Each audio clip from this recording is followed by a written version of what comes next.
시청자 여러분 안녕하십니까? 헬로티비 경인뉴스입니다. 첫 소식입니다. 코로나19 장기화에 2년이 넘도록 고통받고 있는 자영업자들은 이번 거리두기 4단계 상향 조치로 다시 어려움에 처했습니다. 이렇게 또 한 번 닥친 위기 속 경영상 손실이 불가피해진 상권에 어떤 적절한 보상책이 돌아가야 하는지 지역 상인들에게 물었습니다. 이정하 기자입니다. 평일 낮 부천 상동의 한 치킨집입니다. 계속되는 코로나19 여파에 매출은 절반 이상 줄었습니다. 업종 특성상 그나마 배달 주문으로 근근히 이어가고 있지만 막막하기는 마찬가지입니다. 소비 심리 자체가 많이 위축이 돼서 아마 거의 안 나오시지 않을까. 그러니까 원래 이제 저녁에 우리 이제 먹자 상권이니까 이 골목 안에 좀 어느 정도 사람이 좀 붐비어야 되는데 좀 두렵습니다, 사실. 경영상 손실을 보상한다는 정부 지원책도 지금으로선 얼마만큼 혜택이 돌아갈 수 있을지 알 수 없습니다. 지금과 같은 대유행 상황을 예상하지 못한 상태에서 정부 2차 추경안이 계획됐기 때문입니다. 소상공인의 기준이 못 들어가다 보니까 사실 지금 코로나 이후의 상황에서 전혀 보상을 못 받은 경우도 많거든요. 지원금, 손실보상 어떤 식으로든지 간에 하여간 저희한테 이제 지원을 해주는 건데 실제로 영업하는 사람들이랑 좀 한번 만나는 좀 자리를 좀 미리 좀 만들어서 정책을 좀 만들었으면 좋겠다는 생각을 많이 해요, 항상. 또 손실보상 정책과 별도로 자영업자 한 명당 최대 900만 원을 지급하는 희망 회복 자금. 자영업 현장에서는 일회성 현금 지급보다 좀 더 현실적인 대책이 돌아왔으면 한다고 호소합니다. 필요에 따라서 하면 무이자, 융자로 해가지고 뭐 장기 저리로 하든지 해가지고 분할 갚는 걸로 하고 그게 실질적인 도움이 되지. 100만 원, 200만 원씩 줘가지고는 그거 내가 봤을 때는 아무 별 도움이 안 될 것 같아요. 손실보상법이 본격 시행되기까지 남은 기간은 앞으로 2달 반. 지역 소상공인들이 여기서 얼마나 더 버틸 수 있을지 미지수인 상황에서 이렇게 되면 4차 대유행 여파로 발생하는 자영업자 영업 손실액은 해를 넘겨서 해결될 가능성이 커졌습니다. 헬로티비 뉴스 이정하입니다. 얼마 전 이스라엘 정부와 백신 교환 협약으로 화이자 백신 70만 회분이 들어왔죠. 이 가운데 14만 명분이 경기도에 배정됐는데요. 경기도는 학원이나 운수 종사자 등 대민 접촉이 많아 전파 위험이 높은 직종을 대상으로 우선 접종에 들어갔습니다. 김호 기자입니다. 어린이집을 운영하는 국나연 씨. 최근 델타 바이러스가 확산되면서 어린이집 집단 감염이 생기지 않을까 늘 걱정이었습니다. 백신을 맞고 싶었지만 접종 대상이 안 돼 조바심마저 생겼습니다. 그런데 조기 접종 기회가 생겨 기쁜 마음으로 백신 접종을 하게 됐습니다. 요즘에 델타 바이러스도 많이 확산이 되고 또 주변 학원이나 아니면 초등학교에서도 많이 확산이 되기 때문에 너무 걱정이 돼서 다행히 이스라엘에서 화이자 백신이 빨리 들어와서 빨리 접종하게 돼서 너무너무 기쁩니다. 백신 교환 협약으로 이스라엘에서 들어온 화이자 백신 접종이 시작됐습니다. 대민 접촉이 많아 전파 위험이 큰 직종이 우선 접종 대상입니다. 학원 교습소 종사자와 버스 택시 종사자, 택배 기사와 환경미화원 등 4개 직군입니다.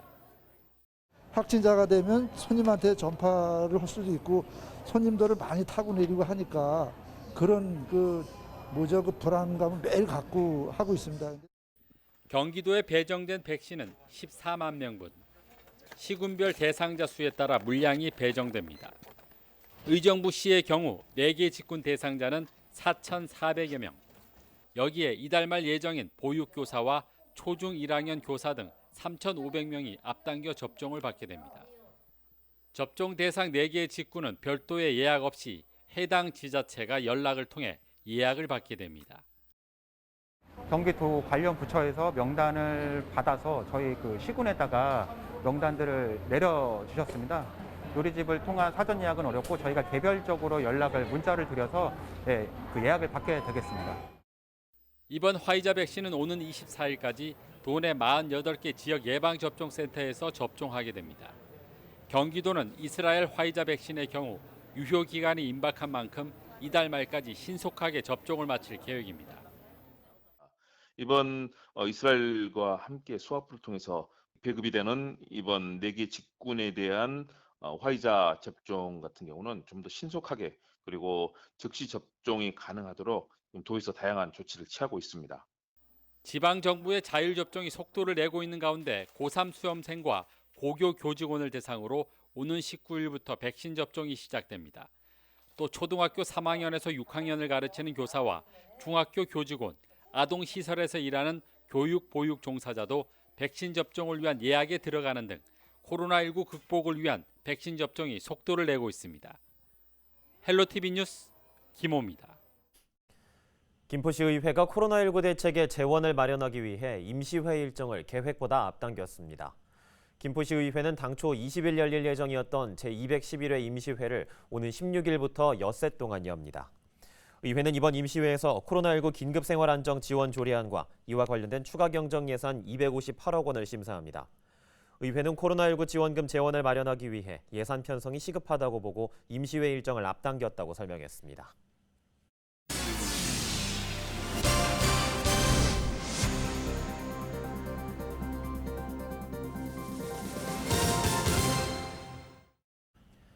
부평 10정 6구역의 주민들이 갈등을 겪고 있습니다. 주민주도 도시재생 사업인 더불어마을 지정을 두고 지역 주민들 간 의견이 갈리고 있는 건데요. 원도심 활성화를 위해 더불어마을 사업을 이어가길 바라는 주민들이 있는가 하면 재개발 추진을 위해 더불어마을 지정을 취소해달라는 주민들도 있습니다. 갈등의 현장을 이재필 기자가 다녀왔습니다. 부평 10정 6구역은 지난해 더불어마을 조성사업 대상지역으로 선정됐습니다. 더불어마을은 주민들이 주축이 돼 지역의 주거 환경을 개선하는 인천시의 원도심 활성화 사업 중 하나. 사업에 따라 10정 6구역에는 오는 2023년까지 40억 원이 투입됩니다. 하지만 최근 더불어마을 사업을 두고 10정 6구역 주민들 간 갈등이 일고 있습니다. 더불어마을을 계속 지속해야 한다는 주민들과 더불어마을을 취소하고 재개발을 추진해야 한다는 주민들이 대립하고 있는 겁니다. 더불어마을을 지속해야 한다는 측은 재개발이 될 경우 많은 주민들이 삶의 터전을 떠날 수밖에 없다고 주장합니다. 원도심 특성상 노령 인구가 많은데 이들이 아파트 분양권을 얻기 위한 부담금을 감당할 수 없다는 겁니다. 실제로 10정 6구역이 지난 2015년 이러한 이유로 재개발 지구에서 해제된 바 있다며 더불어마을을 통해 주민 중심의 동네로 지역을 활성화해야 한다고 강조했습니다. 나이 드신 분들이다 보니까 이제 거기에 들어가지를 못하고 그 돈을 가지고 어디 갈 데가 없어요. 우리 인천을 떠나야 돼요. 상권도 만들고 좀 문화가 좀 살아 숨쉬는 이제 그런 곳으로 이제 만들어 보고자 하거든요. 반대 입장의 주민들은 더불어마을로는 지역을 활성화할 수 없다고 주장합니다. 이들은 지역 활성화의 방안으로 재개발을 꼽고 있는데 더불어마을로 지정돼 재개발 사업을 추진할 수 없게 됐다고 강조했습니다. 이에 더불어마을 지정 취소를 요구하는 주민 동의도 얻고 있는 상황입니다. 재개발을 할 수가 없으니까 그게 큰 문제가 돼서 많은 민원을 제기하고 지금도 민원을 제기하고 있는 가운데 이렇게 답은 못 듣고 있지만은 저희들은 끝까지 더불어 사업을 저지하고. 주민 간 갈등에 대해 부평구는 더불어마을 사업을 원하는 주민과 반대하는 주민이 서로 양립하는 상황이라며 주민의 의사가 중요한 만큼 주민들의 의견을 충분히 듣고 정리할 예정이라고 말했습니다. 공현택 부평구 의원은 우선 더불어마을 사업을 진행하며 상황에 맞게 재개발을 추진하는 방안을 대안으로 제시했습니다.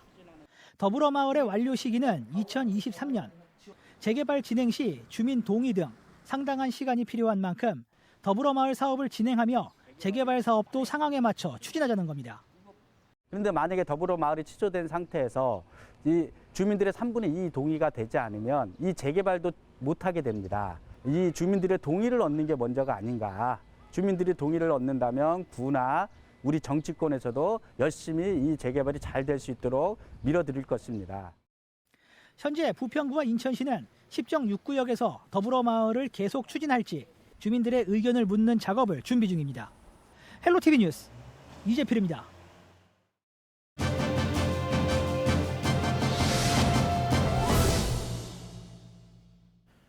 부천시의회가 전국 자치단체 지역에서는 처음으로 시각장애인 점자문화를 진흥시키는 조례를 통과시켰습니다. 네, 해당 조례를 대표 발의한 권유경 부천시 의원과 이야기 나눠보죠. 의원님 나와 계시죠? 네, 안녕하세요. 오랜만에 인사드립니다. 오정동, 원종 1, 2동, 신흥동 지역구로 하는 부천시의원 권유경입니다. 네, 의원님 반갑습니다. 시각장애인 점자 문화 지능 조례를 발의하게 된 배경부터 먼저 설명해 주시죠. 농인들이 하는 수어에서 비장애인이란 청각을 제외한 다른 장애인과 비장애인을 모두 포함한다고 합니다. 그 이유는 장애의 종류에 따라 느끼는 불편함이 서로 다 다르기 때문인데요. 특히 청각과 시각장애인이 느끼는 불편은 세상과의 소통이 어렵다는 점에서 많이 비슷하지만 소통수단에 있어서는 또 크게 차이가 난다고 합니다. 코로나로 수어에 대한 인식이 그래도 과거에 비해 많이 높아진 반면 점자에 대한 인식은 아직도 많이 부족합니다. 그래서 부천의 시각장애인의 점자 사용 권리를 높이고 삶의 질을 향상시키는 반면 행정이나 일반 시민에게는 점자에 대한 인식을 환기시키기 위한 목적으로 부천시 점자문화진흥 조례안을 대표 발의했습니다. 이 조례의 가장 큰 틀은 문재인 정부가 추진하는 점자 발전 시행 계획을 바탕으로 합니다. 3대 추진 계획에 포함되었던 점자 진흥을 위한 표준 조례안에 담긴 고민과 방향을 기초로 부천에 맞는 점자 정책이 실질적으로 이루어질 수 있도록 조례를 추진해야 할 해당 부서와 실제 시각장애인과 비장애인이 함께 사용하는 부천 해밀도서관 관계자분들의 의견을 종합해 조례를 완성하게 됐습니다. 예, 이렇게 점자에 대한 인식을 향상시켜서 시각장애인들을 위한다라는 이야기를 해주셨는데요. 그렇다면 조례에 담긴 주요 내용도 한번 소개해 주시죠.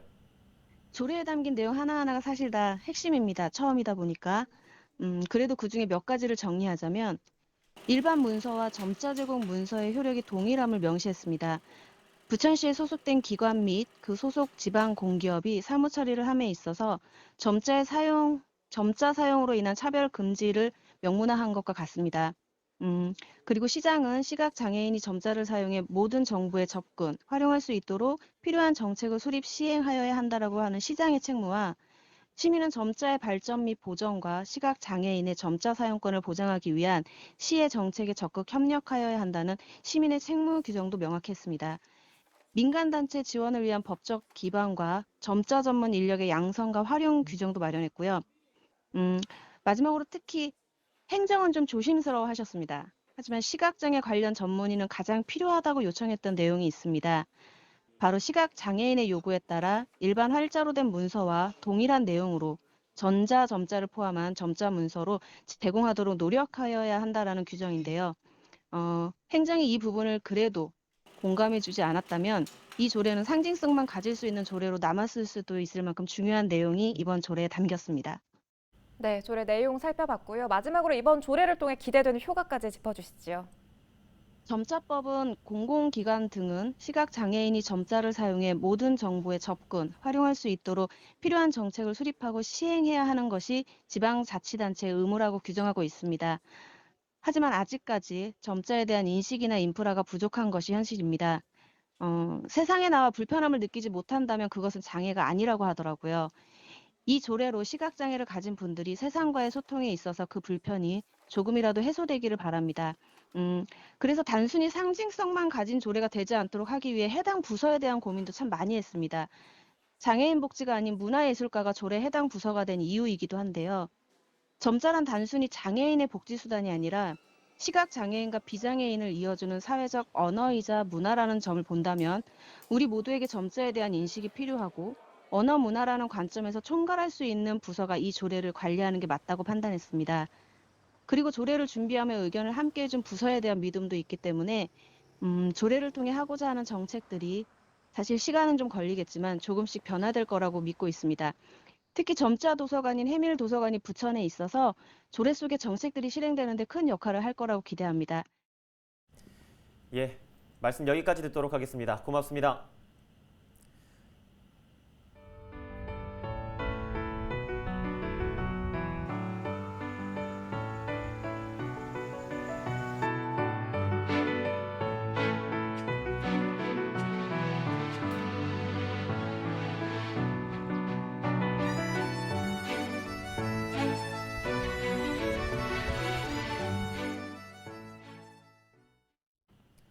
이상으로 뉴스를 마치겠습니다. 시청해주신 여러분 고맙습니다.